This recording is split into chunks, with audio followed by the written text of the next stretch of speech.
Hello and welcome to the 58th episode of the Machine Ethics Podcast. In this episode, we're talking with Lofred Madzou. This episode was recorded on the 7th of June 2021, and we chat about AI as a journey to understand ourselves through smart machines, scepticism about wholesale job loss, an excellent quote that you are not your data. We spend time dissecting the European proposal for AI regulation. We discuss the accountability of tech providers, examples of types of AI activities under regulation, the kinds of the spirit of the regulation, like human rights and risk-based approaches, and we also consider infringement, exposure, and compliance. If you'd like to listen to more episodes from the podcast, go to machine-ethics.net. You can contact us at hello@machine-ethics.net. You can follow us on Twitter, machine_ethics, or on Instagram, Machine Ethics Podcast. If you can and would like to, you can support the podcast at patreon.com/machine ethics. Thanks for listening and hope you enjoy. Hi, Lofred. Thanks very much for coming on the show. If you could please introduce yourself, who you are and what do you do? Thank you for having me. So my name is Lofred Madzou. I'm a project lead for AI at the World Economic Forum Center for the Fourth Industrial Revolution, where I advise companies and governments mostly on AI governance. But I'm also a research associate at the Oxford Internet Institute, and where my research focuses on two main topics. The first one is the governance of AI through audit systems, and the other one is the philosophy and ethics of AI.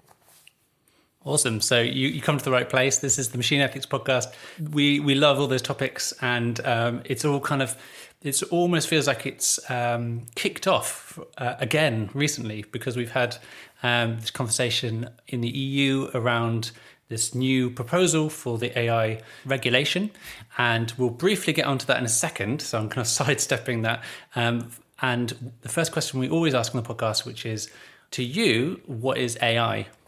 Well, you can have like the textbook kind of definition, right? Because you know that AI is a moving target, right? So the textbook definition is the science of making machines doing things that would require intelligence done by men, and then you fall into the defining what is intelligence, and you start those perception, cognitive skills, and so forth.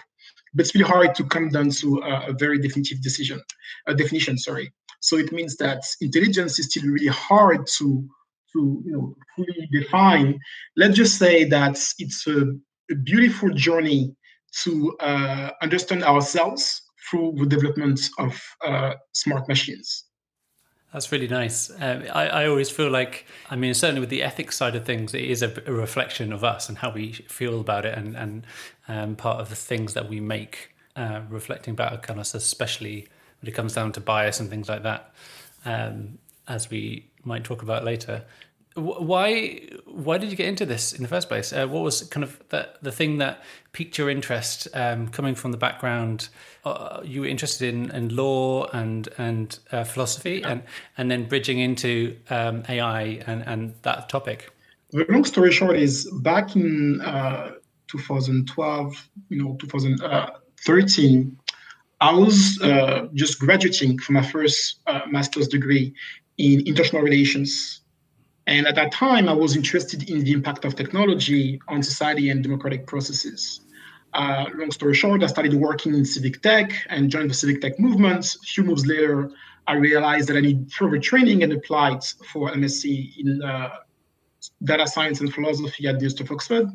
And in applying, I was initially interested in improving my technical skills. That was, we're at the heights of the AI hype, and everyone wanted just to join the movement. And as I got accepted, one of the pre-reading books that we had, one of them was called the Fourth Revolution by Luciano Floridi. And that's a book that got me into the philosophy and ethics of AI. And that's when I realized that studying AI, working in AI, was a really interesting proxy to get better understanding about us. What I mean here is, what it means to be a human being, and so forth. And that question really got my interest. and kept growing and growing and until it became, frankly, an obsession.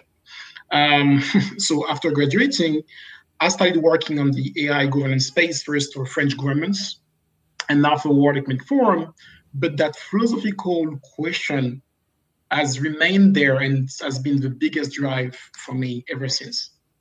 And do you have a quick kind of synopsis of the ideas that piqued you in the Fourth Industrial Revolution?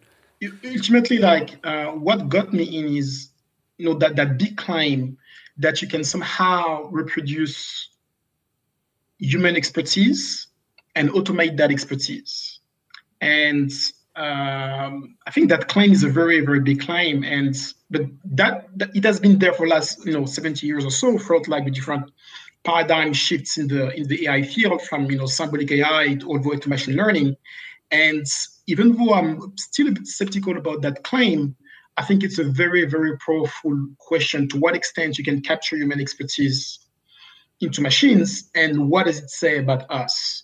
And that has been for me the most important question, not only related to my work, but like even my personal and intellectual journey. And I feel like we could almost go down this rabbit hole for the whole episode. Yeah, let's go back. It makes me want to ask what you think the answer is there, that to what extent we can automate. And that's a question that we seem to be coming back to again and again, especially when we're talking about jobs and losing swathes of jobs to automation. And there's that Oxford paper in 2016, I think, which was a certain percentage of jobs would be lost in the next, to automation in the next 10 years or so. And seemingly no one would be untouched by this kind of... Yeah. So is that something that rhymes true with how you think about this idea? And is that a big problem? No, actually, that's a strictly personal opinion, so that doesn't engage in any of the organization I'm affiliated with. So it's really like a personal view on this. I would say the more I know, the more I'm skeptical about that claim, and I think it is built on really misunderstanding about ourselves, and that's why it's really, really interesting, right? Just name a few. One of them thinking that human intelligence is all about the brain, right? Somehow we moved from symbolic AI that was really about logic and rational thinking to this machine learning loosely based model of a brain. And we seem to forget in that process that we're embodied beings. So that intelligence, that brain, is not sitting there like at a computer on a table, but it is embodied in a body, and for which we interact with the world. And that point is really, really, really is really key. So bottom line, human intelligence is not all about what's going on in the brain. So that's one of the first, I would say, misunderstanding. The second one is that, somehow data about ourselves, if you have enough data about who we are, for instance, all track record of your social media activity, spending patterns, even like monitoring you, doing your groceries, any type of, digital data somehow can capture a digital version of you. And again, I don't think that's the case as well. Not for first point that you cannot capture all, information about us through, digital technologies. But also, I think even more importantly, we're not just our data. We're not just our, I would say, all the external interactions or manifestation of our behaviors don't tell the whole story about what we are. There's a lot of internal thinking, internal feelings, and so on that are, somehow not, I would say, easily trackable by external sensors. And I would say the third one is that we don't just like processing information, in any time when we perform various tasks, from like driving a car to teaching a class to taking care of an elderly in a hospital. We're not just like processing information.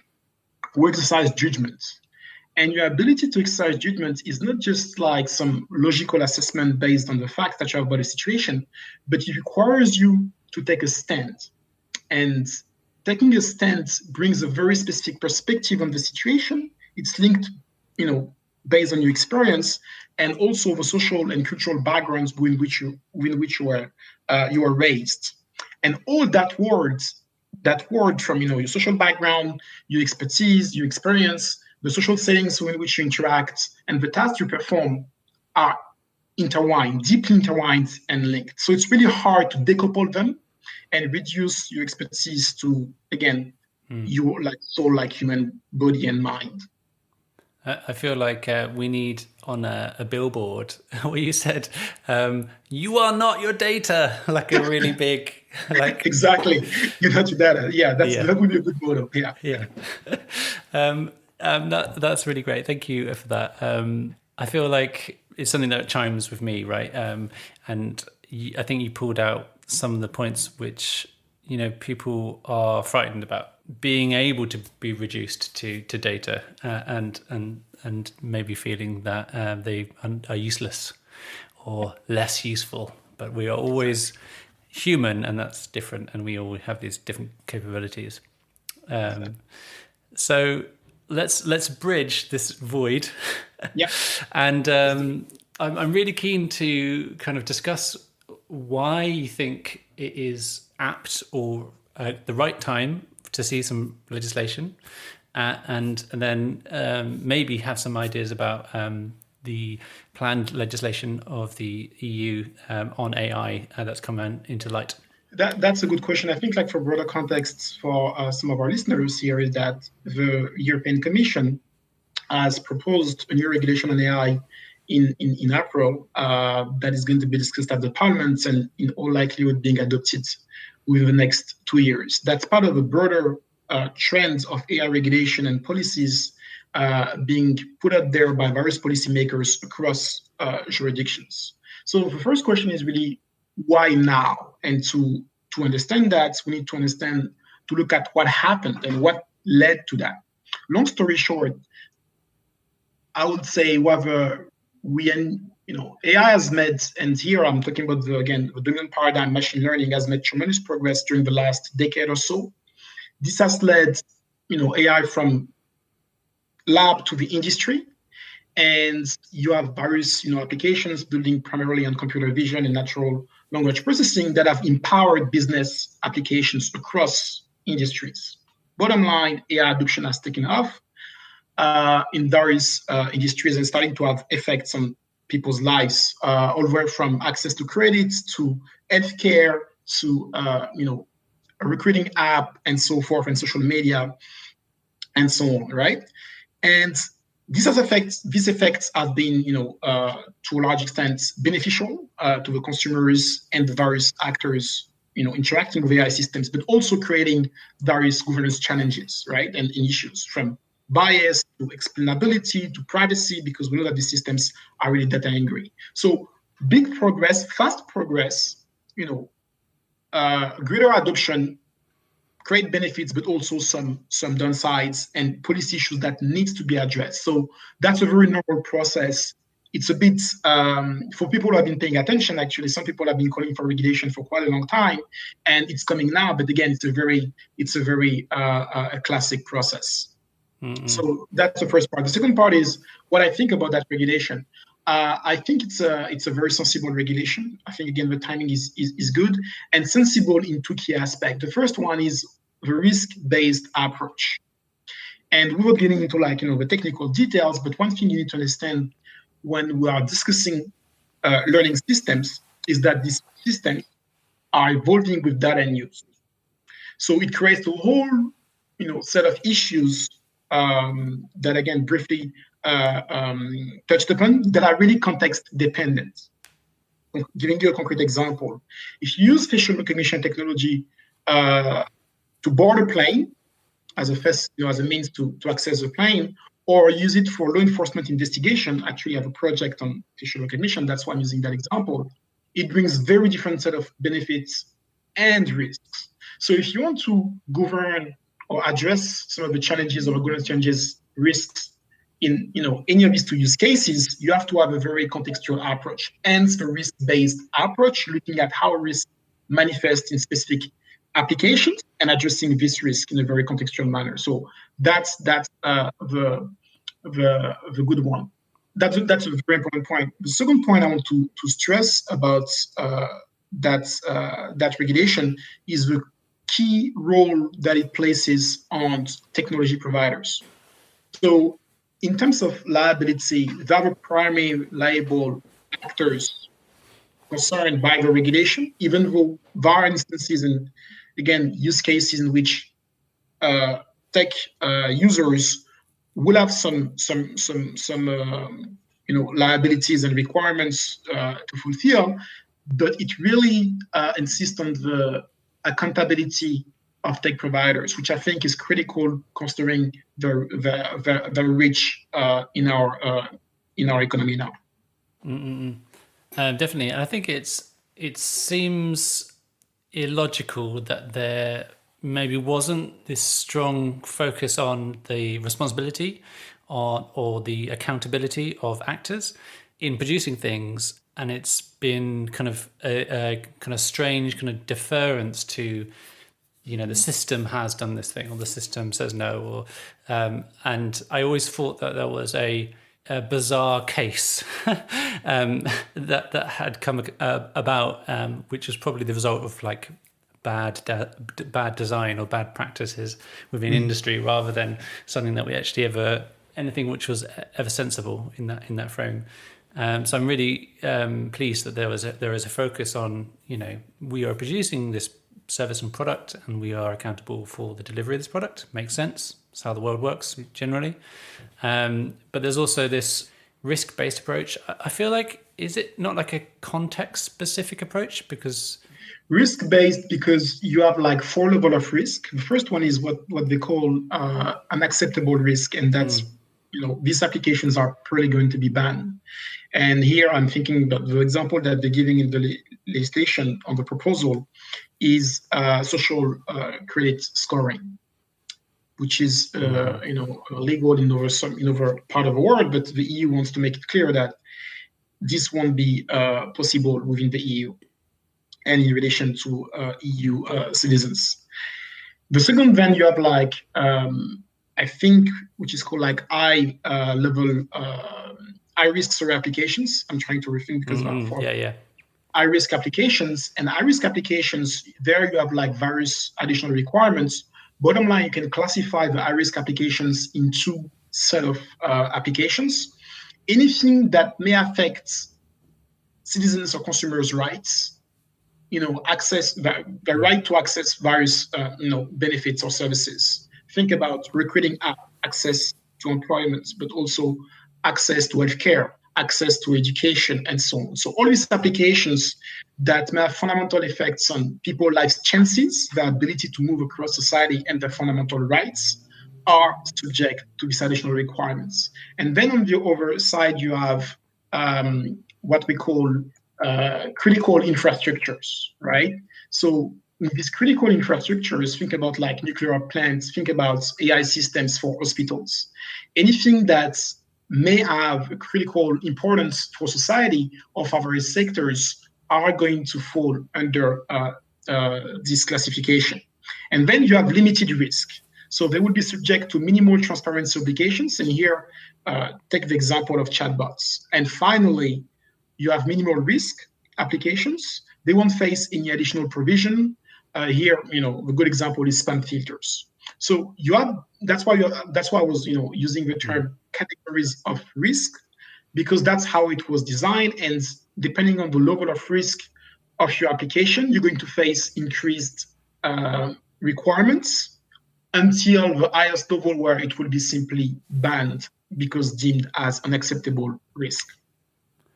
And do you think there's going to be some sort of guidance, supplementary guidance? Because I can imagine if you're thinking about this something as your own company or your own products, and you're kind of trying to work out whether I fit into a banned category here, there's obviously like kind of 2 ways of thinking about it. One is you probably should be doing some of the stuff they recommend anyway, right?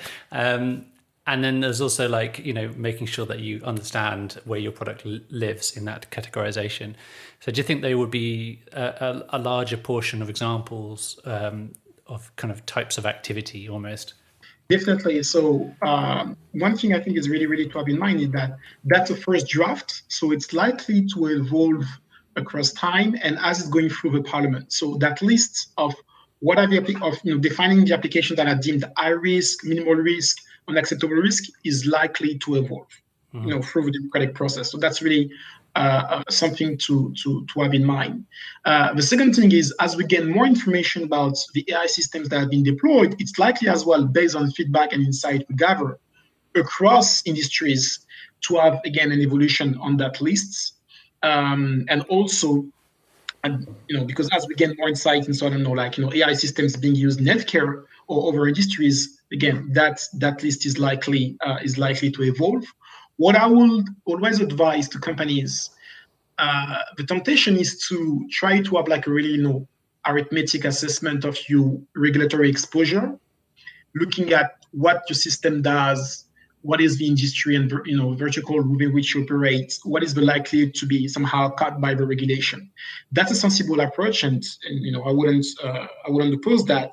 But I think it's also really important to understand the spirit of a regulation.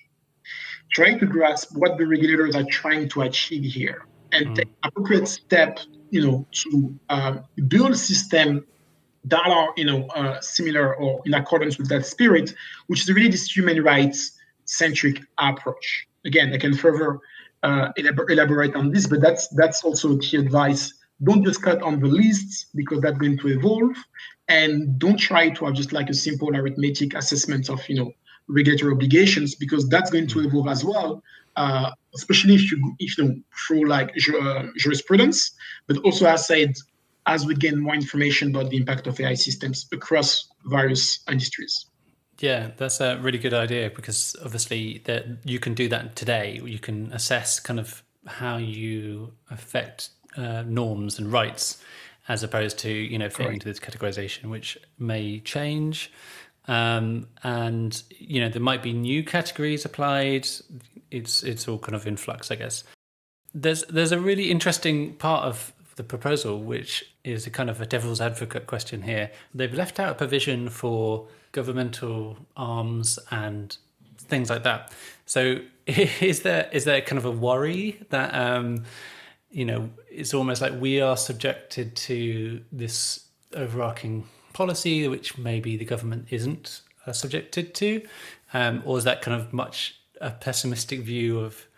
No. I mean, very important thing to say, like these provisions will equally apply to AI systems being deployed for public operations and governments. So that's something really, really important to stress out. It's not just for the private sector. It's going to apply equally for government bodies.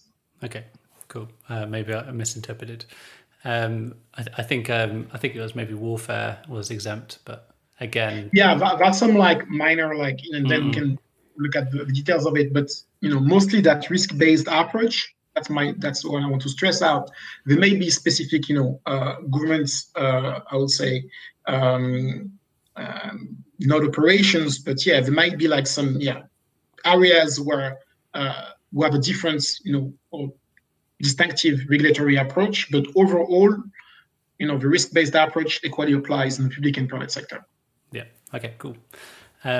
So we've kind of talked about the kinds of types of activity that fall into different bands, and I think it has a similar sanction, or it proposes a similar sanction to GDPR. So you can get this huge fine if you fall into one of these categories and don't uphold this. So basically you have, again, that's a proposal likely to evolve, but that's a very important point to stress.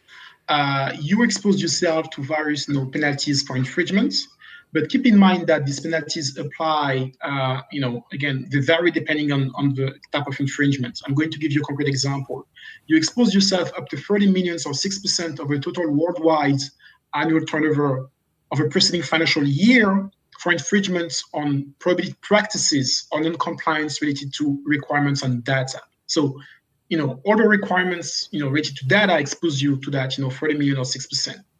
Up to 20 million or 4%, the or is key, of the total worldwide, again, annual turnover of a preceding financial year for non-compliance with any of the requirements or obligations for regulation. Mm-hmm. And specifically these requirements for high risk applications. Yep. So my point here is just I gave you two examples, but you have different level of penalties depending on the type of infringements and depending on I would say the categories of risk in which your application fall into. So that's why that regulation is quite lengthy. And you need to, as a company, as a business leader, at least I would say, if you don't have time, make sure that the head of risk and compliance has been through that proposal in detail, because even though it's a proposal, the spirit of that regulation is very much likely to be intact, throughout the legislative process and discussion at the Parliament. And do you see this sort of EU proposal being duplicated across other geographies in a similar way? That's a good question. The future is always more imaginative. So it's hard to have a definitive answer. So I guess the very a safe answer would be to say it's going to have a global impact similar to the GDPR. To what extent it's going to be copied exactly as it is, I doubt so. For various reasons. The first one is GDPR is as big as the GDPR is only about data protection. So that regulation is much more comprehensive, and the breadth regulation is much bigger. And also it falls into a global geopolitical competition, to establish a dominant AI ecosystem. And we know that now the two AI superpowers, China and the US, have intensified their competition. And I think, at least in the foreseeable future, it's quite unlikely to see the US or China taking an aggressive regulatory approach on AI. Again, it doesn't mean that some of the provisions or sections of a regulation won't be similarly adopted in other jurisdictions, but at that we'll see a comprehensive regulatory proposal as we see in the EU. It will be much more sectoral, much more, I would say, targeted, at least in the foreseeable future. One thing I would like to stress, going back on that, okay, what do you mean, align with the spirit of a regulation? And for me, it comes down to good business practices. Because the goal here is to scale responsible AI, or scale AI responsibly, And that's what the regulation is trying to force you to do. And if you step away from the exact requirements, because I said they're still being debated, they may evolve and blah, blah. But, you go at the, underlying, I would say, trends and the really foundation of that regulation. It comes from a place where, and there's a growing acknowledgement of this in the EU, but also across various jurisdictions, that AI systems have been deployed across industries without being properly vetted.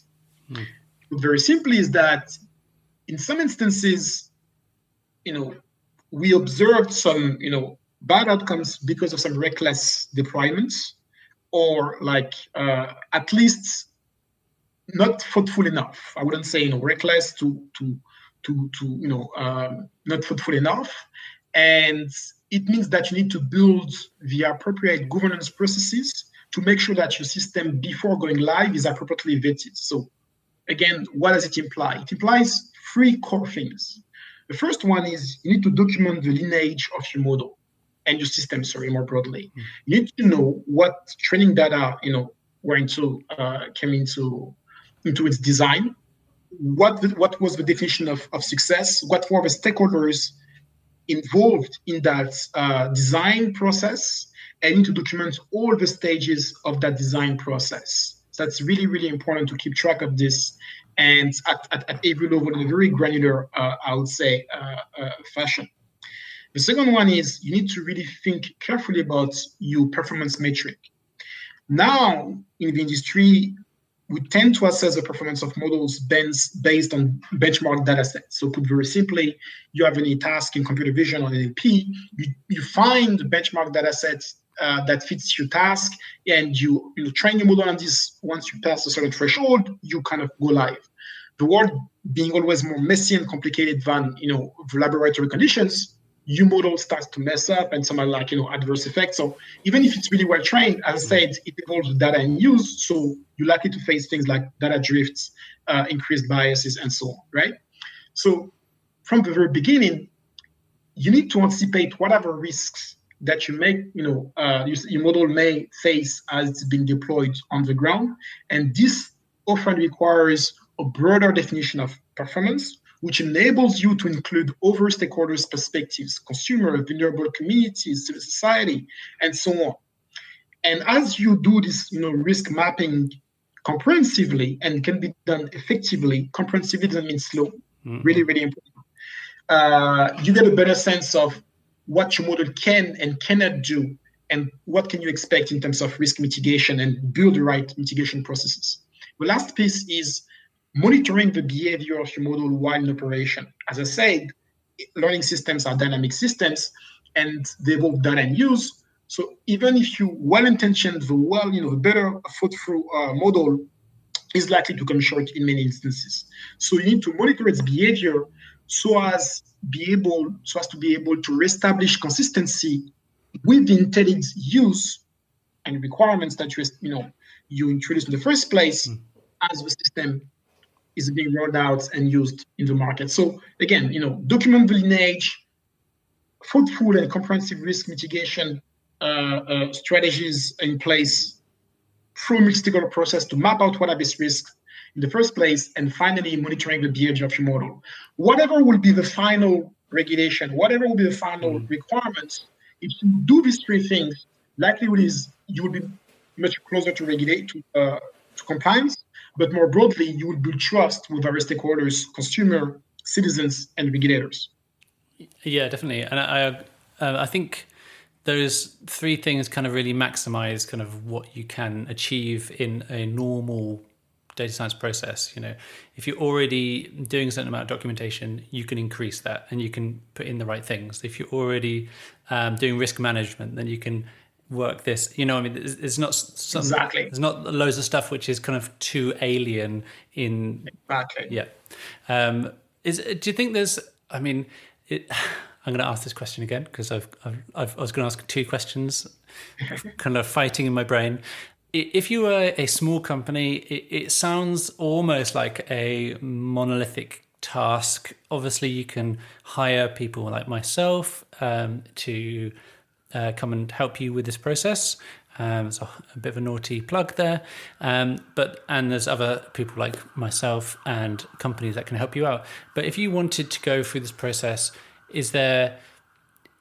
does it seem like it's sort of impossible for those small companies, or is you have to be a company of a certain size, or you have to be X, Y, and Z, to comply?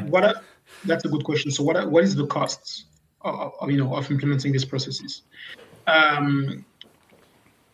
Two things. The first one is before getting into the costs themselves, the costs are going to go down as practices are being more broadly adopted in the industry. Again, trivial point, not that trivial. My point here is really important that we're going through a correction process. Again, systems were put into the market on prediction without being properly vetted. As we come to terms with some of these reckless behaviors, you have system properly being vetted, and the cost of implementing this process go down, right? Because it becomes like industry standards, so to speak. Yeah. So you can account for, you have basically it fits within your financial sheets, and as you gain investment and so on, it comes together. The second thing is, in relation to the regulation itself, it's likely to have some threshold under which you're not subject to the regulation similar to the GDPR. So again, I don't know what this threshold will be, but they want to make sure that they're not creating markets barriers for smaller actors. So again, that risk has been taken into consideration and likely to be reflected in the final adopted proposal. If I may add a third thing, going back to your point, people like you and other people, at the forum as well, because we have many governance processes, the responsible AI startup ecosystem is blooming. It's blooming because, as I said, these needs are going to be there for, most companies doing AI, and some people will claim that because all companies are going to do AI, you multiply that and you have a sizable market. But you can get support and expertise on every element I've mentioned: risk mitigation, risk mitigation, risk management processes. You can get, help on privacy enhancing technologies. You can get help on model monitoring. You can get help on, and which includes also explainability, and so on and so on and so on, right? So I won't name all of them, but the point is you can get that external support if you don't have the resources to do it internally, and more actors out there to help you. I do think, and if you're looking at the big actors, especially big tech, they are building this expertise internally. So I think in that second phase of correction, you're going to have professional services and startups providing services to companies to build these governance processes. But as the industry matures, these processes will be internally managed and part of the day-to-day business operation of these companies. I hope it makes sense. So the cost wouldn't be that big if you're a small company. If you establish enough, you're still very much, puzzled by the regulation, you can find expertise and help out there at the form of a dozen of frameworks across use cases, all the way to chatbot, to facial recognition, to HR, to which one, like agriculture, and so on and so on. So places like us, but also you and other actors, you can find that expertise. So shouldn't be really worried. Feel free to reach out if you're really struggling with this. Awesome. So we're getting towards the end now. Is there? I would like to keep talking to you about the philosophy side. So it might be we can get you on at another time again in the future. But just to tide us off now, that has all been really extremely useful. So thank you very much. The last question we always ask on the podcast is, what scares you and what excites you about the future with AI and AI mediated world? I like to say, as really my mentor, because here I'm, one thing I didn't mention is I'm really into phenomenology, a school of philosophy called phenomenology, and really into, I would say, three main figures: Heidegger, Maurice Merleau-Ponty, and Hubert Dreyfus, the American philosopher. One of the key insights of Dreyfus' work that spans across 50 years is that the biggest risk with AI is not the advent of superintelligence computers taking over, and all these people are concerned about this. Well, my point is, at the very least, it's a very sensible point to say that there is no thing in the current paradigm and state of the art in AI that can make you believe that somehow we're going to have supercomputers coming around anytime soon. That's a very fair statement, and safe statement. No, the biggest risk is the advent of sub-intelligent human beings. So what is sub-intelligence? Well, it's human beings so deeply confused about what AI can do, capabilities and limitations, that they fail to appreciate what AI should do. What are the socially beneficial applications? And that very point ties back to our understanding of human expertise, right? It's really important. If you fail to understand what makes human beings so unique and try to attribute human expertise and skills to machines and delegate more and more important decision-making power, you set yourself for failure. And that failure is caused by your very confusion about variabilities, the capabilities and limitations, and in relation, your poor understanding of human beings. So that's for me the biggest and macro risk. And again, it seems like really philosophical, but again, it manifests on very concrete use cases. And as I always say, many of the governance challenges that we face are not just related to, I would say, failure system, but also misguided deployments. It's like machine learning is really powerful, and you start to think that all human problems comes down to machine learning. The truth is there are many valuable social and business problems that go way beyond pattern recognition, because deep learning comes down to pattern recognition. There's more to intelligence than pattern recognition. It's really, really important thing to understand. What I'm the most excited about, we're going to know more about ourselves. Again, I think like, by really, again, I'm simplifying here, but I've come to realize that there are really two types of people obsessed with AI. On the one hand, people are really convinced that, somehow AI can get close to us and displace us. And, they may not be worried about it. They may be really excited about that prospect, but very interested in the engineering process, interested in, what the machine, not only can do, but ultimately creating a machine that can somehow outperform us or mimic us, right, to a certain extent, right? And now other people are like just using machines as a proxy to know themselves and know us as human beings. I'm more in the second category. Again, it's an oversimplification. You'll have, other people argue that they fall in neither of categories, but I'm really more in the second one. And again, I'm going to give you a really concrete example. As we get into more predictive learnings or personalized learnings, that's going to bring a set of interesting questions about what it means to be a teacher. What is teaching really all about?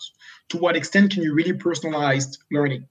As you go online and you see through that pandemic and you don't have like the kind of collegiate experience and the communitarian experience of sharing a class, what are you really losing out? What it means to learn online, and so on and so on.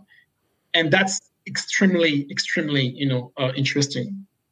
And another one is, and I think for me the core question is this question of expertise and judgment. The real deal for me is not so much about the doom prospect of either you build machines or you condemn, you're going to be replaced by machine. I think it's a very misguided assessment of the situation. But what is a meaningful collaboration? I think the meaningful collaboration is when you're able to understand what AI can do, how far it can go, and when what should be remained within the realm of man and the human beings more broadly. And often it comes down to ability to exercise judgments, creativity, I would say social interactions. What needs to be preserved. And I think as we're going to see more and more AI failures, we're going to get a better appreciation of what makes us unique. And that's what I'm excited about. Awesome. Thank you very much. You are a unique person. Thank you so much for spending this time with me and the listeners. So thanks again. How can people follow you, find out about you, contact you? I have a personal website. So we just type like my first name, last name, lofredmadzou.com, and they will find me easily. Also find me on my social media on LinkedIn and Twitter. But again, my website is the main place to see all my work, academic and policy work, and see the connections between these two, because it's something I really want to stress. Even though philosophy is not an applied, discipline, it has some very, very deep and concrete implications, especially when you think about governance, because governance is really about the rules of the game and how you shape, humans' behaviors to in relation to some social objectives. Philosophy is really, really a powerful method to do that work. And I'm trying to make that connection or these links more obvious for people. Mm-hmm. And as I said, it shouldn't, I hope that most of the points we discussed here already were accessible and easy to understand, even to non-trained philosophers, because I do think that behind the jargon, there's a way to unlock these insights to the benefits of everyone, and it doesn't need to be highly technical or really complex. I think we should come back and revisit and kind of investigate further on this subject as well. That'd be awesome. Thank you. Thank you so much for your time, and we'll speak to you soon. Thank you. Hi, and welcome to the end of the podcast. It was a pleasure to have Lofred on the episode. I particularly enjoy the fact that he has this real passion for philosophy, as well as this work that he's doing in regulation and advising companies and institutions of what to do about AI and the ethical side and the governance of AI. I think he's one of those people that we could get on again and talk about more philosophy specifically. But it was really great to have someone who was really knowledgeable about this new EU legislation coming through and how it might impact us all working with different organisations. So thanks again to him. If you'd like to follow us, message us. If you could go to patreon.com/machine ethics to get in contact and support the podcast. Thanks again for listening, and I'll see you next time.